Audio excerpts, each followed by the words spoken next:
శ్రీ గురవే నమః. మనం ఎన్నో విషయాలు వింటూ ఉంటాం. కానీ మన మనస్సుకు నచ్చిందేదో దాన్నే మనం గ్రహించాలనుకుంటాం. మనకు తోచినట్లుగా ప్రవర్తించాలనుకుంటాం. మన మనస్సుకు నచ్చని విషయాలను మనం గ్రహించడానికి ఇష్టపడం. వాస్తవంగా మన మనస్సు వేటిని ఇష్టపడుతోందో వాటినే మనం ఇష్టంగా వింటాం. మన మనస్సు ఇబ్బంది పడుతోంది అంటే ఏదైనా విషయాన్ని వినటానికి, దానిని వినకుండా ఉండే ప్రయత్నం చేస్తాం. లేకపోతే పొరపాటున విన్నా వినిపించుకోకుండా జాగ్రత్త పడతాం.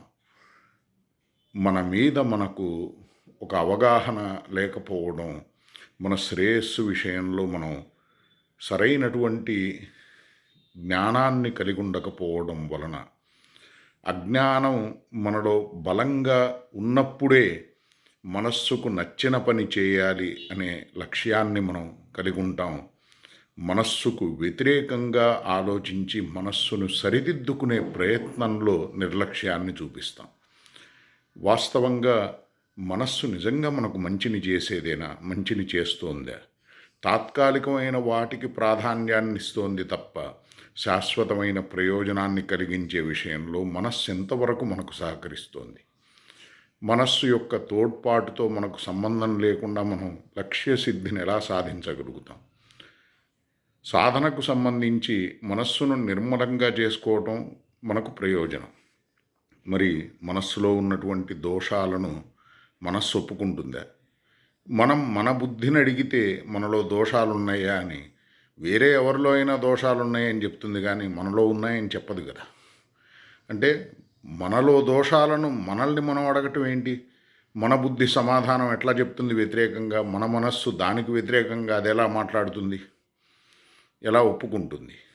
అంటే సత్పురుషుల యొక్క వచనాన్ని మనం సద్బుద్ధిని పొందాలంటే గ్రహించాలి. ఒకవేళ మనం సద్బుద్ధిని కోరుకోకపోతే సత్కర్మలను ఆచరించటానికి కూడా నిర్లక్ష్యాన్ని చూపిస్తున్నట్లే. మరి కర్మానుభవంలో మనం ఎన్ని ఇబ్బందులను ఎదుర్కొంటామనేది దీని ద్వారా గ్రహించాలి. ఏ సత్పురుషులైనా కానీ, ఏ మహానుభావులైనా, మహాపురుషులైనా, మహాత్ములైనా వాళ్ళు మనకు బోధించే ముఖ్యమైనటువంటి విషయం మనస్సుతో జాగ్రత్తగా ఉండండి అని. ఎవరి మనస్సుతోనో కాదు, మన మనస్సుతో. ఎందుకంటే మన ఏవ మనుష్యాణం కారణం బంధమోక్షయో మన ఏవ హి సంసార చిత్తమేవ హి సంసార మనఃపరం కారణమామనంతి మనసస్తు పరాబుద్ధి. అంటే బుద్ధి మాత్రమే మనస్సును కంట్రోల్ చేయగలిగేది. అంటే మనస్సు సరైన సంకల్పాన్ని కలిగి ఉందా, ఆ సంకల్పం మనకు మంచిని చేసేదా చెడును చేసేదా అనేది నిర్ధారించేది బుద్ధే కదా. కాబట్టి మనస్సు ఎప్పుడూ కూడా బుద్ధికి లొంగి ఉండాలి. అంతేగాని బుద్ధిలో ఆ మనస్సు ఏది ఇష్టపడితే దాని లెక్క ప్రకారం అది చేయని, అది అనుకొని దాని మానాన అది చేయాలనుకున్నది చేయని అని బుద్ధి వదిలేయకూడదు. అంటే బుద్ధి సరైనటువంటి నిశ్చయాన్ని తీసుకోవాలి, సరైన సంకల్పాలనే ఆమోదించాలి. ఏ సంకల్పాలు మనకు హానిని కలిగిస్తాయో, మన శ్రేయస్సుతో విభేదిస్తాయో ఆ సంకల్పాలకు వ్యతిరేకంగా నిశ్చయించుకోవాలి. నా మనస్సే అని చెప్పి ఆ మనస్సు ఏది సంకల్పిస్తే దాన్ని మనం ఆమోదించకూడదు. మనస్సు సంకల్ప వికల్పాలు చేస్తూ ఉంటుంది. అంటే ఏ సంకల్పాన్ని బుద్ధి ఆమోదిస్తుందో ఆ సంకల్పాన్ని మనం ముందుకు తీసుకువెళ్తాం. ఆ మనస్సు ఇంద్రియాలను ప్రవర్తింపజేసి ఇంద్రియాలను తన కంట్రోల్లో పెట్టుకొని పనిచేయిస్తుంది. కానీ ఒకవేళ ఆ సంకల్పం సరైనది కాకపోతే బుద్ధి ఆ సంకల్పాన్ని నిరోధిస్తుంది. నిశ్చయించేది బుద్ధి, సంకల్పించేది మనస్సు. కాబట్టి సంకల్ప వికల్పాలకు తావివ్వడం మంచిదే. ఏ సంకల్పం సరైనది కాదో దానిని ఆమోదించకపోవడం మనకు శ్రేయస్కరం. మన మనస్సులో ఎన్నో కలుషితమైనటువంటి భావాలు కలిగినప్పుడు ఆ భావాలను నిరాకరించటం, నిరోధించటం, విరోధించటం తప్పేం కాదు కదా. సద్భావనను మనం పెంపొందించుకోవాలి, దుర్భావనను మనం దూరం చేసుకోవాలి. దుర్బుద్ధిని మనం ఇష్టపడకూడదు, సద్బుద్ధిని మనం ఇష్టపడాలి. స్వార్థపూరితమైనటువంటి జీవనాన్ని మనం అదే పరమార్థంగా, అదే ప్రయోజనంగా భావిస్తే పరమార్థ సాధనలో వెనకబడతాం. ఇంకా సర్వభూత దయ ఎక్కడుంటుంది? అంటే మనిషికి స్వార్థం అవసరమే, కానీ స్వార్థమే జీవితం, స్వార్థమే పరమార్థం, స్వార్థమే ప్రయోజనం అనుకుంటే లౌకికమైన స్వార్థం ఏదైతే ఉందో అది చాలా నింద్యమైనది, జుగుప్సాకరమైనది, హేయమైనది. దానిని మహానుభావులు, మహాపురుషులు యోగ్యమైనదిగా భావించరు. కానీ ఈశ్వరీయ క్షేత్రానికి సంబంధించినటువంటి స్వార్థం ఏదైతే ఉందో దాన్ని దివ్య స్వార్థం అంటారు. అది శ్లాఘ్యమైనది, చాలా యోగ్యమైనది. ఏ జీవులైతే ఆ స్వార్థాన్ని తెలుసుకుంటారో వాళ్ళు ధన్యులు. కాబట్టి మనం ఈ జన్మ ఏదైతే ఉందో, ఈ ప్రయాణం ఏదైతే ఉందో దీనిని పరమార్థ సాధన కోసం సాధిస్తున్నాం. అల్పమైన వాటి కోసమని, లౌకికమైన వాటి కోసమని మన బుద్ధిని పాడు చేసుకొని మనం ఈ అల్పమైనటువంటి సుఖాల కోసమని, ఈ భోగాల కోసమని ఆశకు లోబడి లోభాన్ని పెంచుకొని పాపపూరితమైనటువంటి కుబుద్ధిని బలపరుచుకొని మరి పరమార్థ సాధన విషయంలో మనం ఎంత అశ్రద్ధను చూపించినట్లవుతుంది. మరి పునరపి జననం పునరపి మరణం పునరపి జననీ జఠరే శయనం అవశ్యమనుభోక్తవ్యం కృతం కర్మ శుభాశుభం. అంటే జన్మ ఉంది, మరణం తర్వాత కూడా ఏ యోనిలో జన్మించాల్సి వస్తుందనేది చేసుకున్న కర్మను అనుసరించి భగవంతుడు నిర్ణయిస్తాడు. అంటే కర్మ ఫలాన్ని ఇచ్చేవాడు భగవంతుడే, ఆ కర్మలన్నింటికీ సాక్షిగా ఉండేవాడు కూడా భగవంతుడే. మరి ఎవరిని మెప్పించాలి, ఎవరిని ఒప్పించాలి, ఎవరు నిర్ణయించాలి ఇది సత్కర్మ దుష్కర్మ అని? భగవంతుడే కదా. మరి మనం భగవంతుణ్ణి లక్ష్యంగా కలిగి ఉండకపోతే ఇంకా ఎవరి లెక్క ప్రకారం పనిచేస్తున్నట్లు? అంతర్దేహేషు భూతానాం ఆత్మాస్తే హరిరీశ్వర. అంతస్థం మాం, భగవంతుడు హృదయంలోనే ఉంటాడు. సర్వభూతాంతరాత్మ సర్వభూతేషు గూఢ.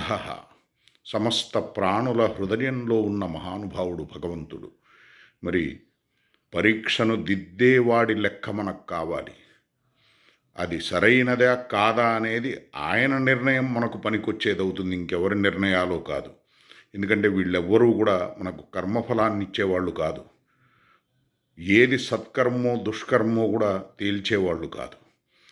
ఆ భగవంతుణ్ణి వాళ్ళ హృదయంలో కలిగి ఉన్నటువంటి మహాపురుషులు ఎవరైతే ఉంటారో, సద్గురువులు, సత్పురుషులు, మహాపురుషులు, వాళ్ళ యొక్క హృదయం భగవంతుడి కంట్రోల్లో ఉంటుంది. కాబట్టి వాళ్ళ యొక్క నిశ్చయం భగవంతుడి యొక్క నిశ్చయాన్ని దాటుండదు.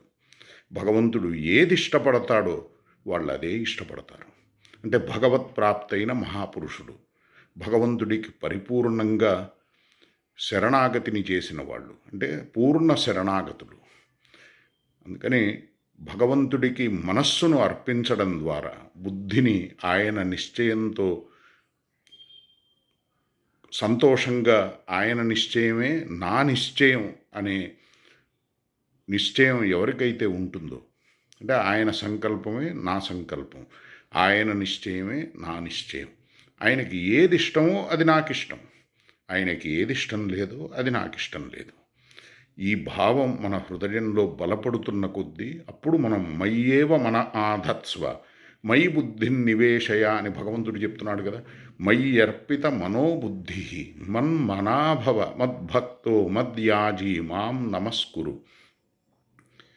మయ్యర్పితాత్మనస్సభ్య నిరపేక్షస్య సర్వతః మయాత్మనా సుఖం యత్తత్ కుతస్యాద్ విషయాత్మనాం. కాబట్టి విషయ వాసనలలో సుఖాన్ని భావించటం, విషయ సుఖాలను గొప్పవిగా భావించడం, ఇదే ఘోరమైనటువంటి అజ్ఞానం.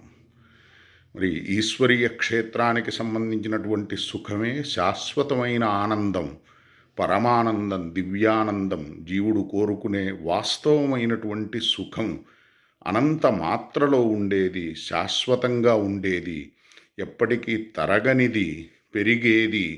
అట్లానే దుఃఖం అనేది ఇంకా తర్వాత మళ్ళా కలగనే కలగదు.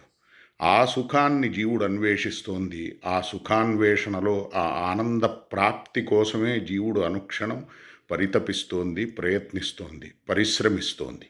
మరి ఆ సుఖాన్ని పొందాలి అంటే భగవంతుణ్ణి ఆశ్రయించాలి. మరి ఏ బుద్ధి అయితే భగవంతుణ్ణి ఆశ్రయించే నిశ్చయాన్ని కలిగిస్తుందో, భగవత్ ప్రీతిని లక్ష్యంగా చేసుకోమని చెప్తుందో, ఆ బుద్ధి సద్బుద్ధిగా మనం గ్రహించాలి, తెలుసుకోవాలి. ఏ మనస్సు అయితే మనకు భగవంతుడికి అభిముఖంగా ఉండమని చెప్తోందో, ఆ మనస్సు మనకు హితాన్ని కలిగిస్తోంది, మేలును చేస్తోంది, మన జన్మను కాపాడే ప్రయత్నం చేస్తోంది, మనకు సత్సంగ లాభాన్ని కలిగిస్తోంది. అందుకని తర్వాత మనం బాధపడినా ఉపయోగం లేదు. పరీక్ష రాసే ముందు ఎన్ని జాగ్రత్తలు తీసుకోవాలో అన్ని జాగ్రత్తలు తీసుకునే అవకాశం ఉంటుంది. పరీక్ష పేపరు ఇచ్చేసి వచ్చిన తర్వాత ఇంక రాయగలిగేదే ఉంటుంది, చూడగలిగేదే ఉంటుంది. రాసిన దానికి వచ్చేవి చూసుకోవటం తప్ప. ముందే రాసేసాం కదా. అట్లానే కర్మ ఫలం ఏదైతే ఉందో, కర్మను ఆచరించేటప్పుడు తీసుకునే జాగ్రత్తను అనుసరించి సత్ఫలాన్ని పొందొచ్చు. ఈ కర్మను సత్కర్మగా మలుచుకోవచ్చు. మరి భగవంతుడికి మనస్సును దగ్గర చేయడం, ఆయన ప్రీతిని లక్ష్యం చేసుకోవడం, దీన్ని మించినటువంటి సత్కర్మ ఇంకేముంటుంది?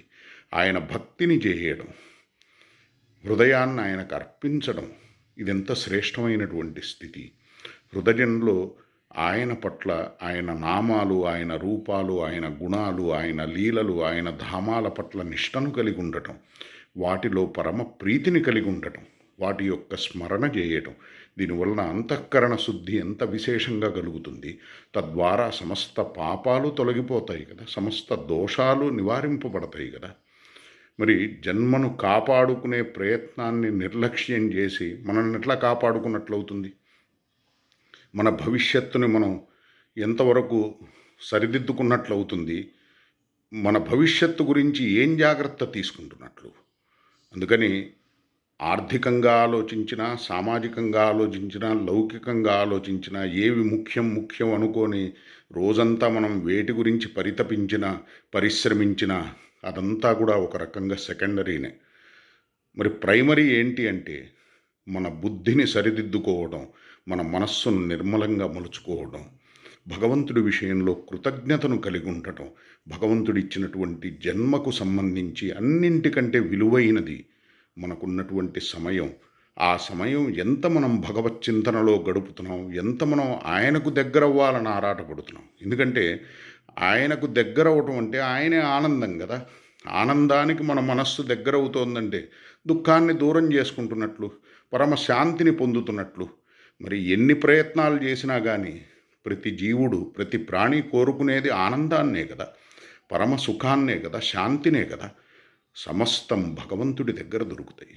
కాబట్టి మనకున్నటువంటి సదుపాయాలు కానీ, మనకున్నటువంటి అవకాశాలని కానీ సాధన చేసేందుకు అనుకూలంగా, భగవద్భక్తిని చేసేందుకు అనుకూలంగా మనం మలుచుకోవాలి.